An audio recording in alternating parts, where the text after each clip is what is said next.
your way, don't get your issue splat. Stop letting this shit slide and get your lick back. And get your lick back. I feel like I'm JX. J-Way.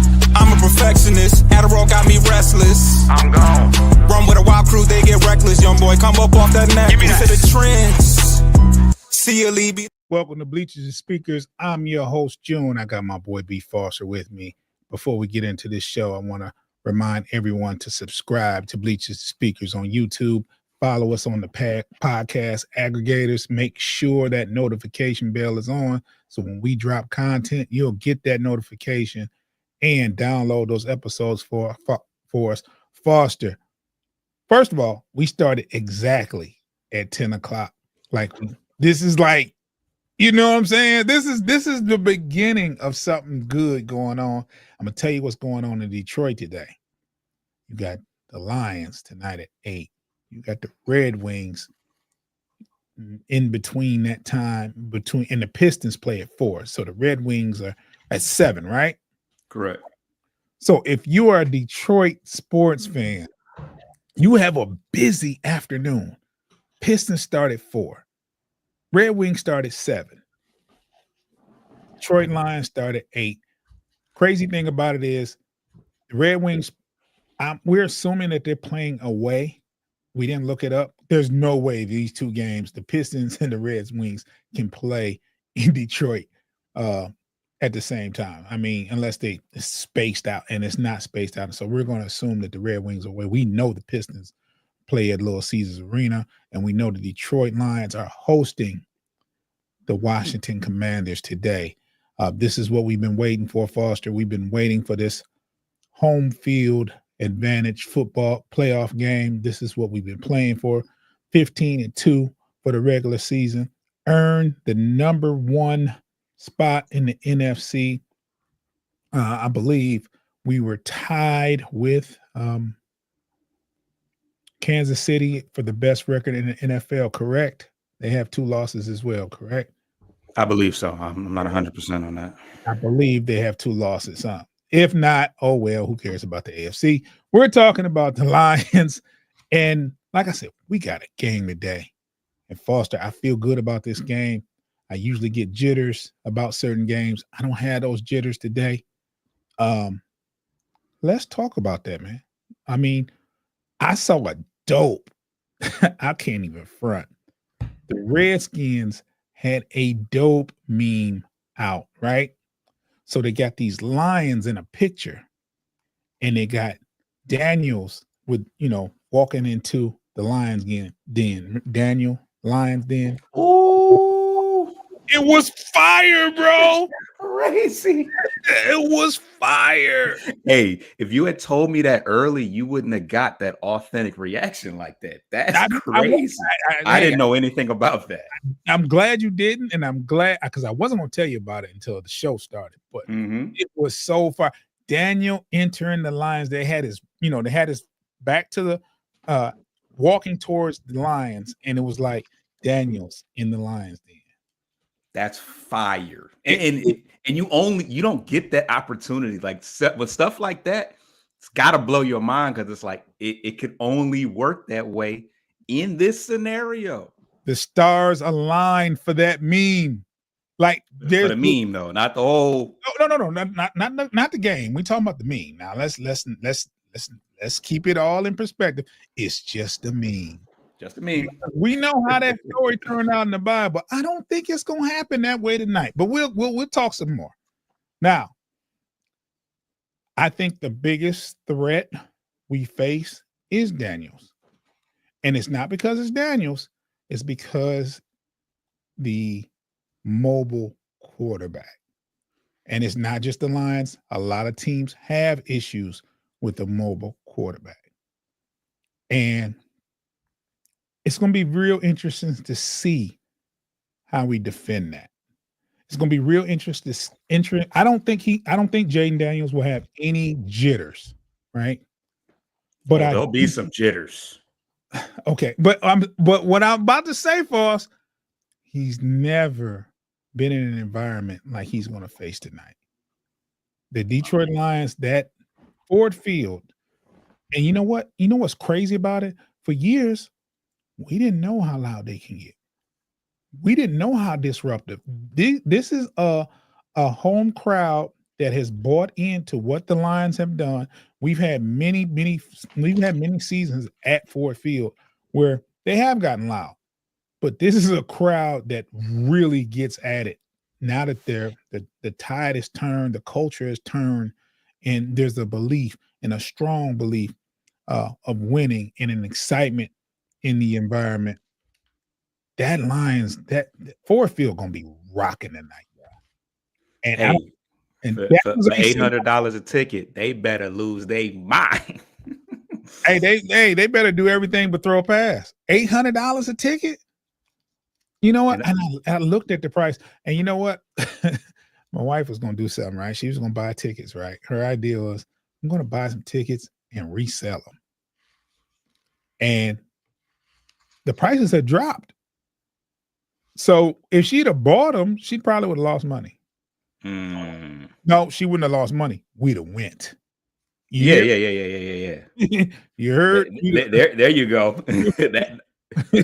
Now we making some sense. We'd have went. You heard? You know what I'm saying? There's no wasting no money. We'd have went. Now, me personally, playoff atmosphere, I'd rather watch it in the confines of my own home. That's just me. You know what I'm saying?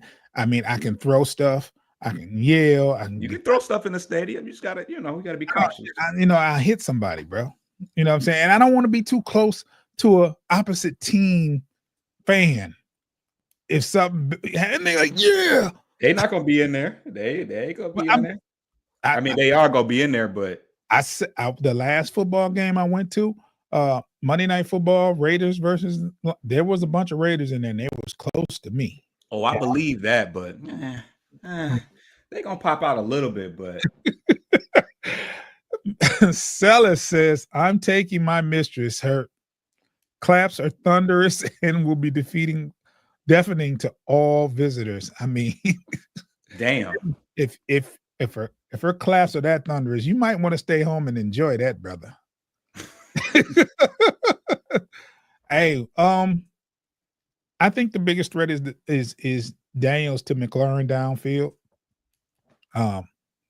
I've always been weary of McLaurin since he was at Ohio State. Probably the fastest person on the field.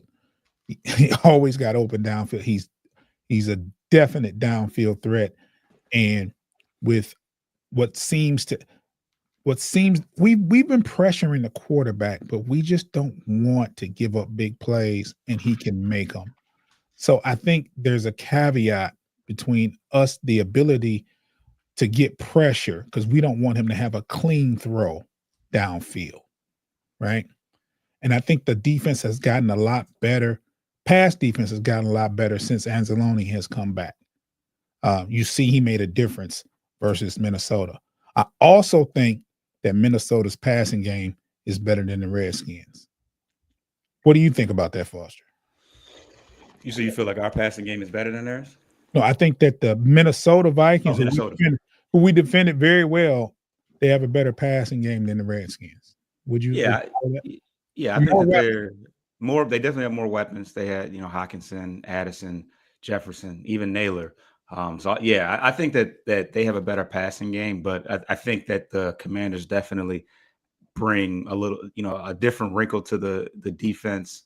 That could be a problem. So it's kind of 6 of one, a half dozen of the other in a sense. But I think that the beauty in this all is the fact that we had that week off to get more healthy, and we had preparation time for Ben Johnson. Of course, he couldn't fully, and Aaron Glenn, they couldn't fully focus. They were busy.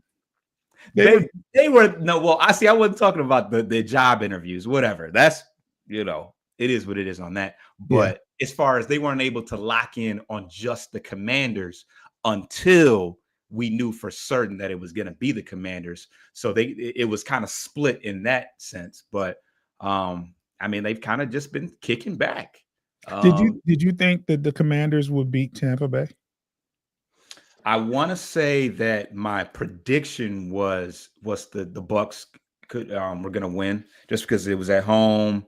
You know, rookies don't fare well on the road in the playoffs normally.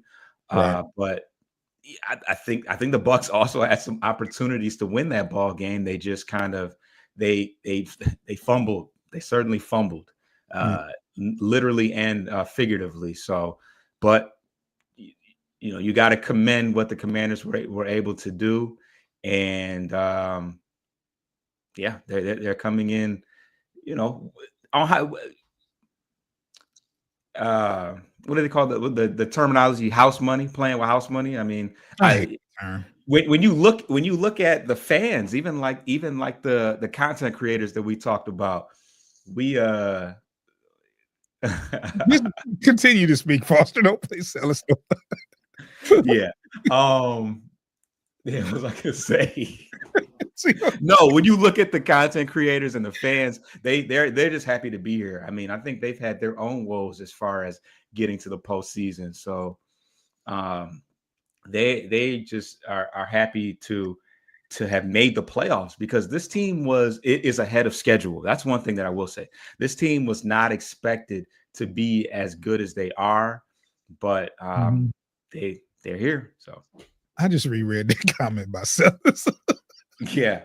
He said no R is O is Y is pick the Bucks. Pick the Bucks. Yeah, I mean, that's funny. That's funny.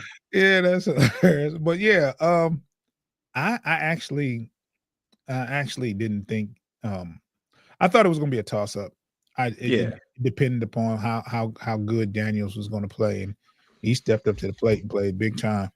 And I tell you what though, I'm not to sound like overly confident, but this is what you play so well in the regular season for, to be able to host whoever plays. So I wasn't really caring who won. I just knew we were going to play somebody at home. And if we win today, whoever it is, we'll be facing them at home. It's the best scenario, regardless. So it was like, I didn't put too much thought into who would win that game. I wasn't surprised that the Redskins won, but at the same time, Tampa Bay has been a thorn in certain teams, in the top teams in the NFC. They lose those games that they have no business losing during the regular season, but the top teams in the NFC, they seem to have some success with. So it's kind of it was kind of weird for them to lose it on. Nobody wants to lose a playoff game that they're hosting, especially the first one. And while we're talking about that, Foster, Minnesota wound up, after the loss, they wound up being the 5th seed, right? 14 win, fifth seed.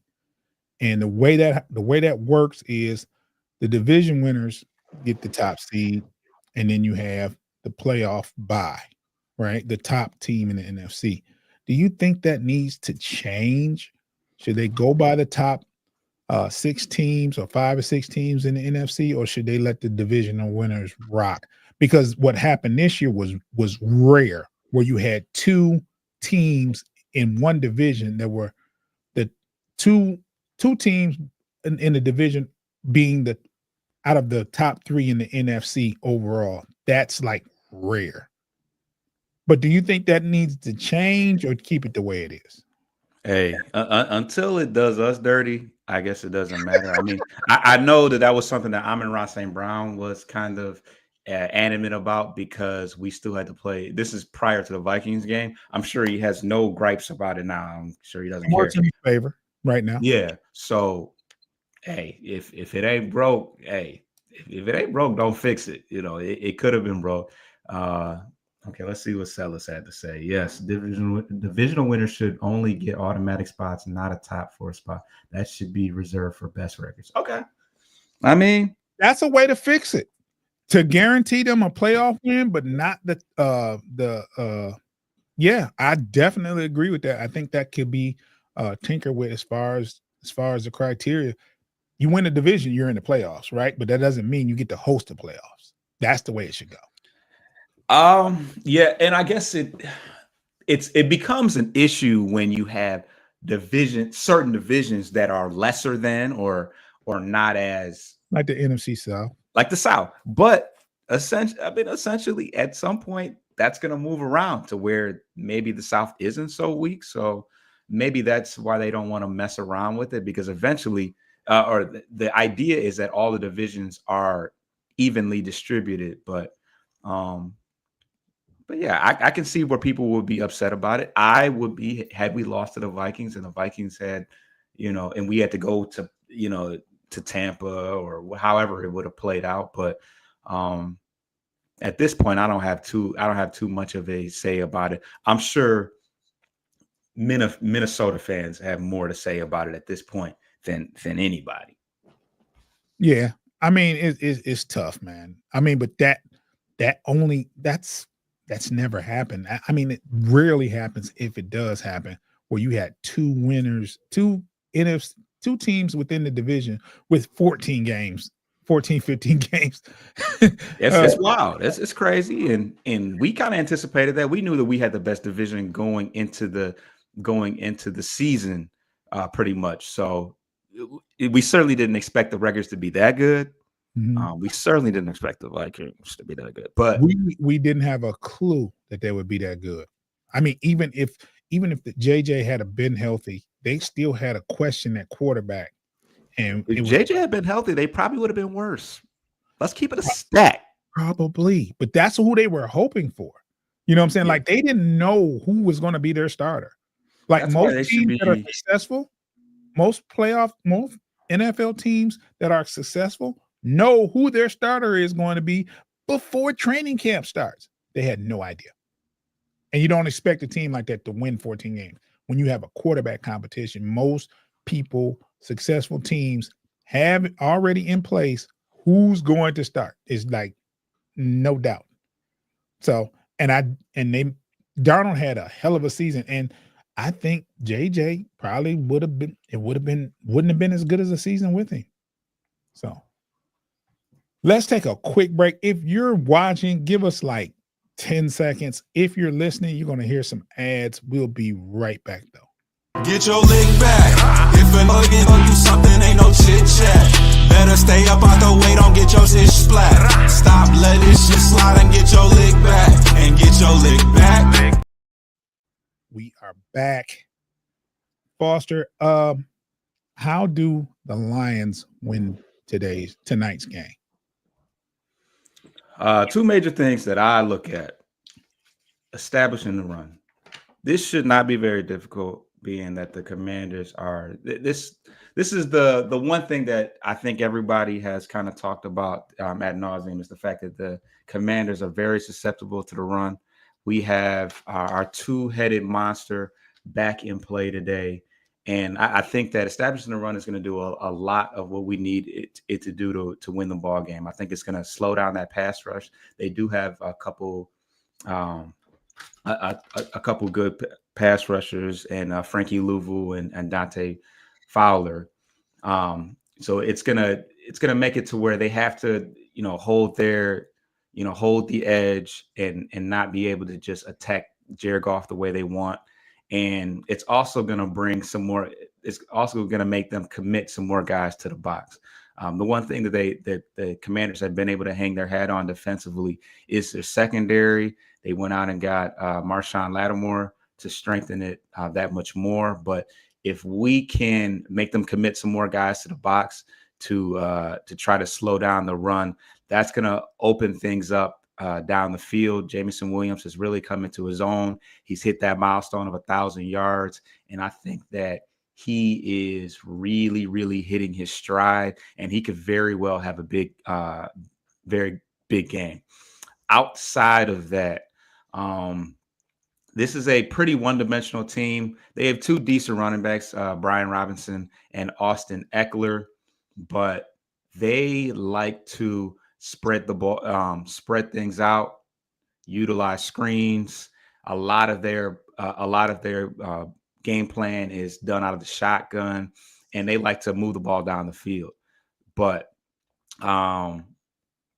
Jaden Daniels is what truly makes that machine work the way it needs to work. He likes to get outside the pocket. He likes to create opportunities off schedule with his legs. He's got the most rushing yards by a quarterback in rookie history, and the second most this year, only behind Lamar Jackson. And we need to do a better job of keeping him contained within the pocket. This is a team that will give up the sack if you can keep him at bay within the pocket. And if we can slow him down, slow down what he does with his legs, that's going to eliminate a lot of what they like to do, because they're about middle of the pack as far as rushing yards. No, I'll take that back. They're pretty. They do a good job of running the ball, but a lot of that is from their quarterback. Neither one of their running backs average over 50 yards per run between Austin Eckler and Brian Robinson. So if we can slow down Daniels running the ball, it's gonna force him to put the ball in the air, which he does pretty well. He doesn't really make a lot of mistakes, as a lot of quarterbacks do, but his legs is what really makes the Commanders what they are. Which leads to the question about Salas. You think we finally put the brakes on a running QB? You know, that's been an Achilles heel for this defense and for a lot of defenses in the NFL, not just us. But do you think that happens today, or? I think he gets his. I think it's going to be difficult to just completely shut him down in that regards.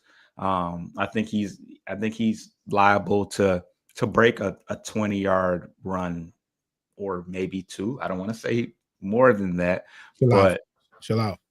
I know, but I think ultimately they're not going to be able to score with us. The fact that they're not going to be able to stop the run without committing more guys to the box is going to expose them and leave them vulnerable to all the other weapons we have. I mean, Sam Laporta has quietly had a very strong, not a very strong. He's quietly had a decent year, considering the fact that he's probably been hurt for most of the year. I think he was practicing with some type of arm sleeve or something. So this wasn't the healthiest year for him, but he's come up in a lot of big situations down the field.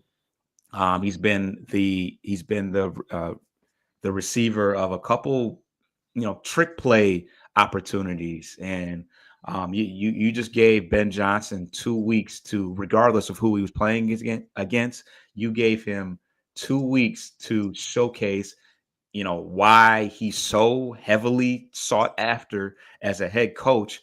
And of course, he's going to make sure this team is prepared and ready to host our first home game in a we hosted home games last year. We hosted 2 home games, but this is the first one where we will have home games throughout the playoffs en route to the Super Bowl. He's definitely going to pull some rabbits out of his hat today. So let me ask you this, because you mentioned something about Ben Johnson. We all know Ben Johnson and Aaron Glenn has been out in interviews during the bye week and whatever. Do you think that's a distraction, or is that something that we've already embraced ourselves? The Lions have embraced themselves to prepare for, as far as those two, because if you ask me, at the end of last year, Ben Johnson was gone. Right. And he had people asking, he had requests, he had people that wanted to hire him. Do you think that's a distraction though during this week of preparation and the bye week?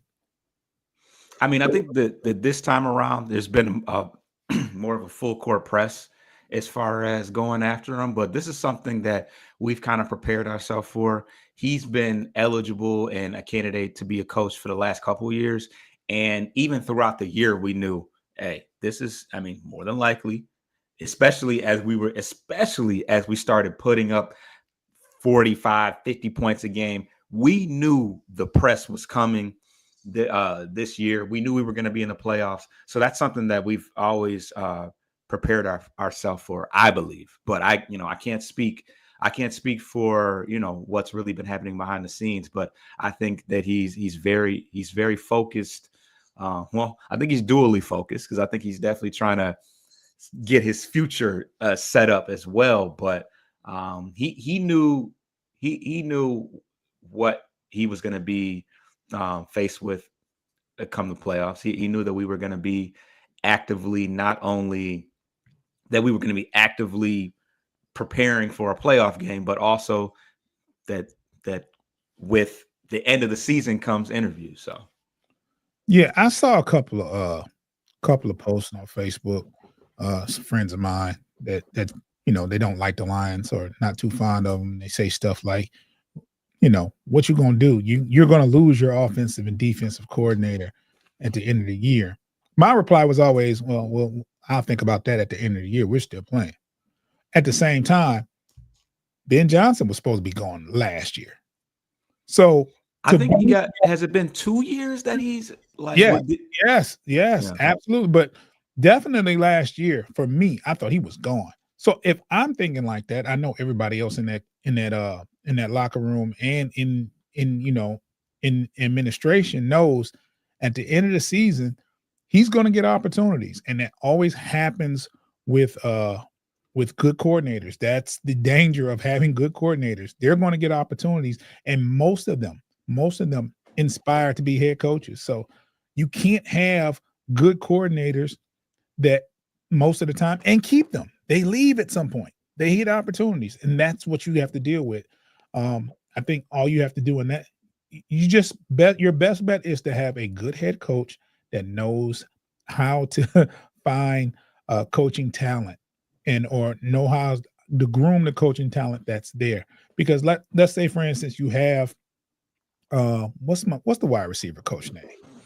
Randall L. Let's say, for instance, Ben Johnson leaves and you say, okay, I've been grooming Randall L to be the offensive coordinator. You just promote him. You stay within. And that's something that most coaches do. And some of the good coaches have connections. Like, okay, this guy has an offensive philosophy that I like. We have the players that can do it. Let's bring him aboard. Sellis said, I hope he stays. I do too.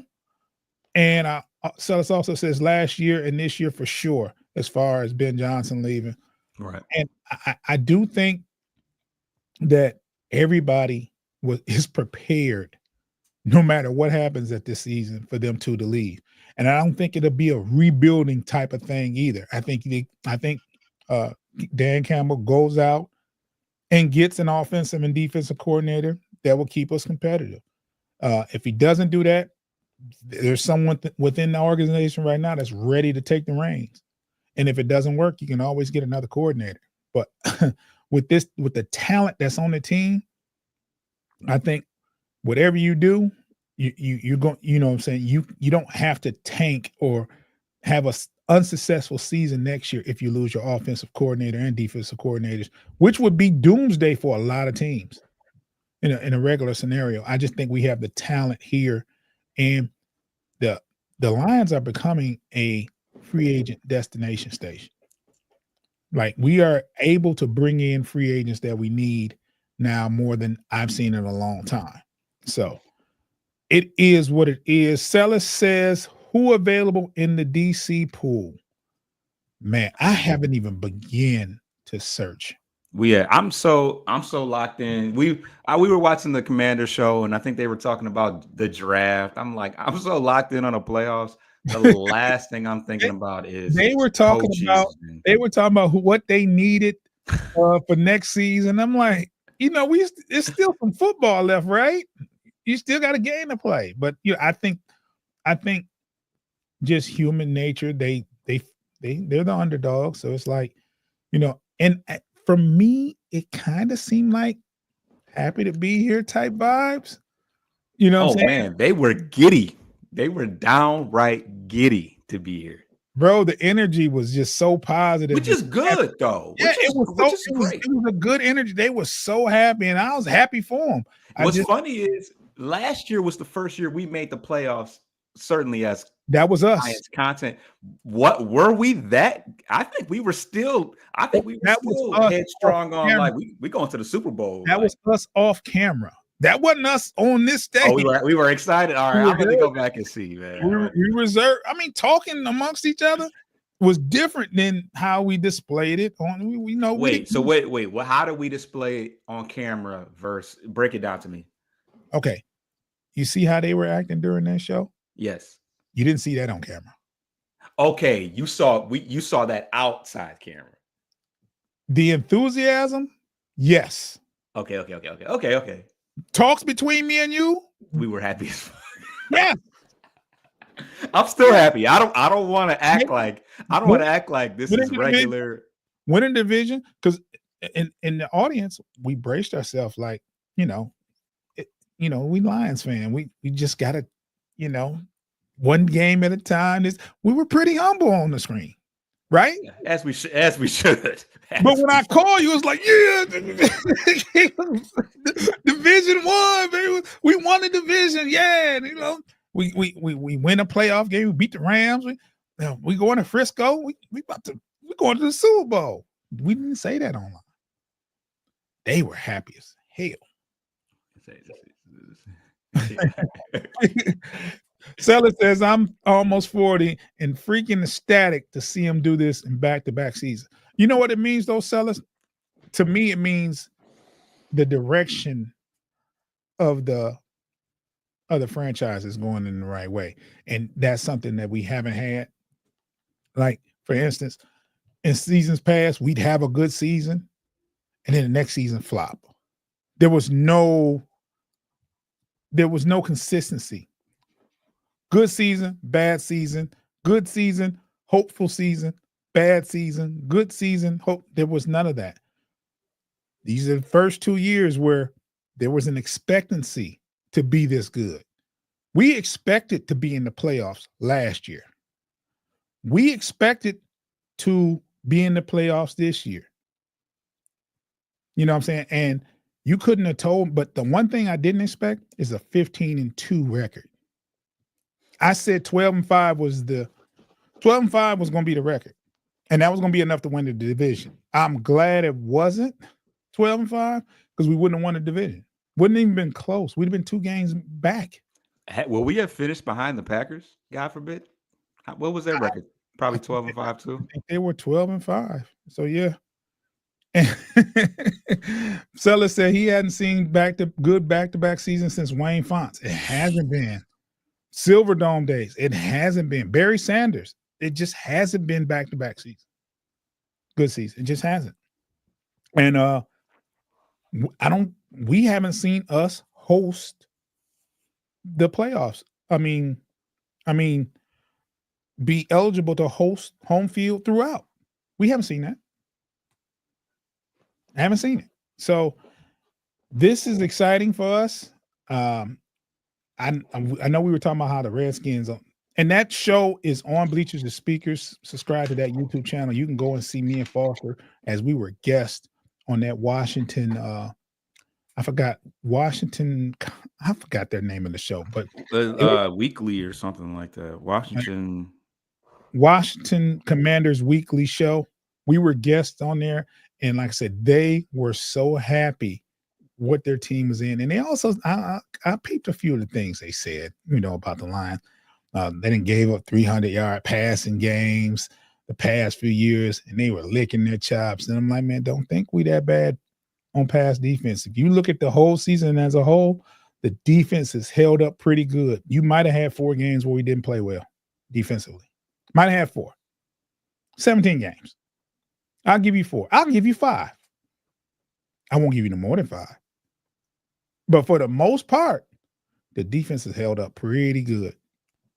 You know what I'm saying? We've had quarters of bad passing defense, but for the most part, in most of the games, defense stood tall, and the defensive backfield. So say what you want. It's different when you're on the field with them. Now, I can tell you one team that had their way with them, and that was Buffalo. But you didn't see anybody else have their way with them like that. Not like that. Not like that. Not like that. I mean, we can go past 2 years. I'm going to say Buffalo, Baltimore, Chargers. Past 2 years. They had. Oh man, Baltimore. Let's yeah. You want to talk about you want to say a sore subject. That's it. I mean, we can look at it now, laugh, but at the same time, even after that loss, we still continued the course. You know what I'm saying? We were in the NFC Divisional Championship. And basically a half away from being in the Super Bowl. I think it was one bad half. Predominantly the third quarter. The third quarter doomed us. We were playing catch up in the fourth quarter. So it is what it is, Foster. It is what it is. Do you want to do a prediction for tonight? We already did them before, so you might as well go ahead and say it. Right, but although I don't really remember what it was. I'll tell you mine, and you might remember. Yours was what, 34-17 or something like that? You stuck on 34. That's your every time. It's 30. It's usually around there. I'm not you, man. Maybe that was mine. Maybe that's. I said 31-17, and I think you said a little more. I think you said 34-20. I believe. Yeah. See. Yeah. That sounds right. Maybe I gave them some more points. 34 is your number, man. Yeah. That no matter what you say, you're gonna say, I got the Lions 34. It might be 7. It might be 34. The Lions gonna score 34. Score 34. I'll let you tell it. Okay. I don't think the Lions have a problem stopping their offense, and I think they play from catch up from behind. I expect a big game from J-Mo. I do. I expect a big game from J-Mo. I expect a big game from Gibbs. And I hate to say it, Foster, but Montgomery will be back. I hope they wait and see if they need him first. Yeah, I don't anticipate. Now, I could be completely wrong, but I really feel like they are going to take it easy with him. I mean, this is a guy that they all but said was going to be out for the year. So I'm excited to see that he got a second opinion, and he is obviously not out for the season. He's going to play today, but I mean, especially his running style. I mean, he'd have to be in great shape in order for him to really play the way he wants to play. I mean, he's who they describe as a angry runner, and you don't want to do that on a not 100% knee. So hopefully, just because for the simple fact that I can't say that we haven't missed him, but at the same time, the running game has continued to flourish without him, and we got more games to play essentially. So I mean, some might say, hey, you put it all out here because there may not be a tomorrow, but I think a couple more weeks of good rest could do a lot for him. So we'll see. I think the perfect scenario for the Lions is that Jahmyr Gibbs starts and he's doing so well. You give him occasional breather with Craig Reynolds, Vaki if you need to, Jamar Jefferson if you need to, and they're in a comfortable enough lead not to risk having to put Montgomery in there because you still have a game or two after that. So if you can preserve him, because I think the next, not trying to look past the Redskins, but you win this game and you're going to face an angry Philly or an angry Rams, and you need all hands on deck. So another week to rest that knee and to get him ready would be helpful. So Sella says 41-10 Lions. If they can't stop the running QB, 44-41 Skins. Ooh. That would be a very, very high scoring affair, which I am not a fan of as far as, I mean, If it's a high scoring affair, that means we're not stopping them. And I don't want to take any chances of winning in a shootout. I want our defense to make some plays, make some stops. Lord knows, don't give up 41 points.